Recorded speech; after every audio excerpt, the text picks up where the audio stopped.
Hi everybody, welcome to another episode of Mercury Live at the Miami International Boat Show. Joined now by Gary Lancina from Mercury Marine. Thanks How for are you being doing? here. Yeah, happy to be here. Happy to be here. So you have a very interesting role. What is it exactly that you do and what you're in charge of?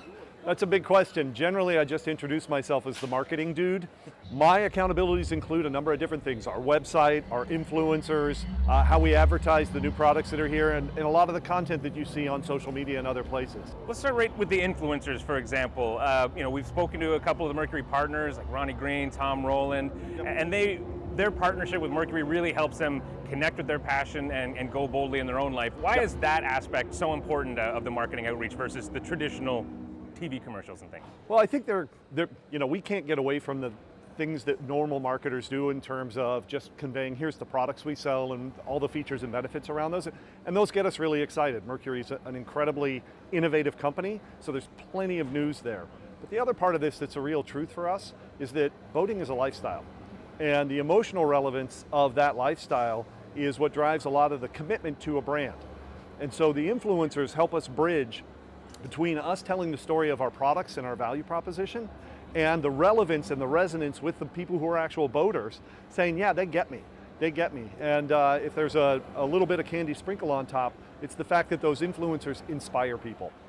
And we can all see how they're living their life, and Mercury helps propel them to that lifestyle. Correct. For us, influencers isn't paying somebody to post a certain image of a product on their Instagram account.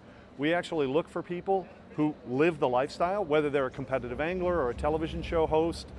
We want the consumers, the boaters out there, to see Mercury integrated into what they do, whether they see them at a lake or on television or at a show like this.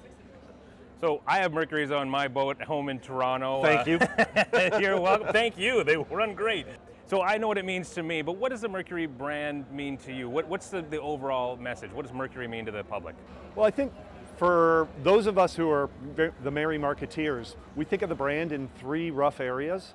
One is obviously our heritage. We've been at this for nearly 85 years, and unlike some of the other folks out there purveying marine propulsion solutions, this is all we do. And that heritage and the innovation that comes with it is part of what creates trust with our consumers. And we get really excited about that. In addition, we're engineering things all the time to perform great. And then the last part is, what I just touched on, the emotional relevance. And the Mercury brand has to stand for all of that, because at the end of the day, products come and go. Some products will get obsolete, we'll create new ones, and we get very excited about that. But the long-term relationship is with the brand. So before I got into broadcasting in the boating world, I got a marketing degree, and I'm fascinated by Mercury because at once I'm envious of working for a brand like this. On the other hand, I'm kind of glad I'm not, because there is so much pressure. The bar's up here, so at once you have the history and the heritage you have to live up to, but you're also constantly innovating, so you're nimble as well. What's that balance like for a company? Well, I think for us, it's the kind of challenge that motivates people. So we tend to compete against ourselves very aggressively. And so we're always looking at how we can evolve things and move things forward. We talk to thousands and thousands of boaters, people who are thinking about boating, and our owners every year. And they tell us what we're doing well, where we have opportunities to grow, and we listen. And I think that's actually, underlying all of this is the joy of marketing. It's about relationships. It's about establishing ones that have commitment in them. We've banished the term sticky from our vocabulary because that's what happens when a fly hits a trap. We want commitment, and that motivates us and obligates us to actually pay attention and serve the needs of the people who are paying for all of our products. And as people can see and probably hear, we're at the Miami International Boat Show. We're right in the booth.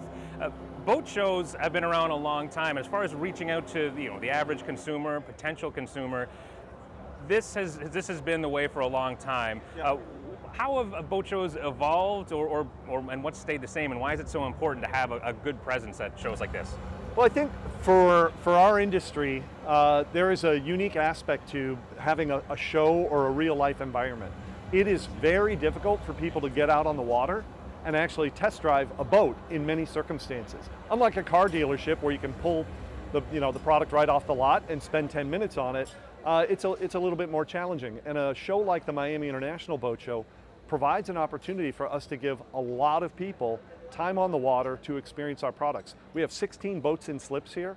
we've been full up from the start of the show and will be through the end of it, getting people out, letting them ask questions, and you mentioned some of the influencers. Some of the skippers are among the most knowledgeable boaters out there.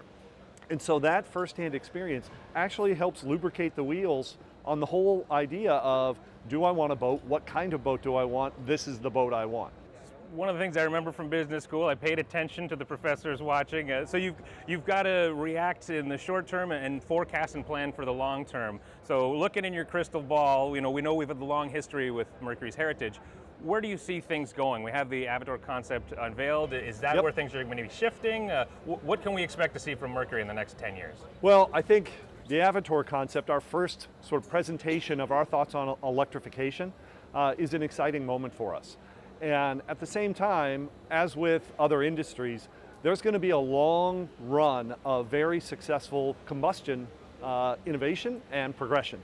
And I think for us, the idea is not that we're a product organization, but again, going back to the fact that we have a brand that has relevance, there are going to be times and places where combustion works really, really well.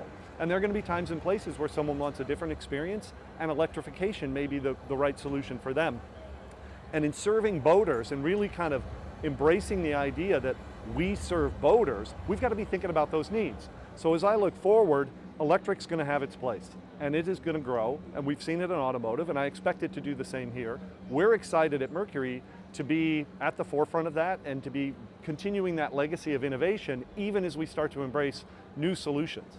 It's an interesting thing. I go back to the very start of Mercury Marine back in 1939, and we had a one-cylinder little outboard called the Thor. And here we are 80-something years later, and at the top of our range, we've got a V12 outboard producing 600 horsepower, and doing it with incredible fuel efficiency and smoothness, probably the quietest outboard engine I've ever been around. And the joy of that is that breadth, including propane solutions for sailors who want to have a little kicker for their tender, or now the new Avatar concept and the electrification that we're starting to explore. I think the joy of that is it just gives us more options to serve boaters out there, because boaters have needs that are, to your point, quite broad, and we want to be able to inspire them. We want to be able to help them go fast or go fishing or go exploring, as the case may be. And Mercury, I think, has created a sense of excitement around that, inspiration around that, and our breadth of product offering actually makes us relevant and a very easy choice for so many boaters because of it. And I've noticed talking to some of the TV show hosts and fishing captains and just friends that have Mercuries, whether they have a small little 15 horsepower, and I'm teaching my son to drive on our little dinghy back in Toronto, or these guys that have quad 450s on it, they're all different, but the through line for Mercury is they're reliable, they do exactly what they want, and they can help them live their passion. Yeah, and for us, again, I mentioned before that we talk to thousands of different boaters, potential boaters, and our owners every year. And the thing that we really look to be is the brand of choice. So today, more boaters prefer and will recommend Mercury than any other brand. And if you ask people, what do you need in a boat engine? And then ask them, what brands would you look to for that? Mercury's the one chosen by more boaters than any other. As I said, it's a good problem to be number one. It's a good place to be, but the pressure is high every day for you guys. That's motivating. We like it. I like it. Perfect. Well, Gary, thanks for your time. Thank you very much. Let you get back to it. Hope you enjoyed this episode of Mercury Live, and we'll have more coming up this week from the Miami International Boat Show.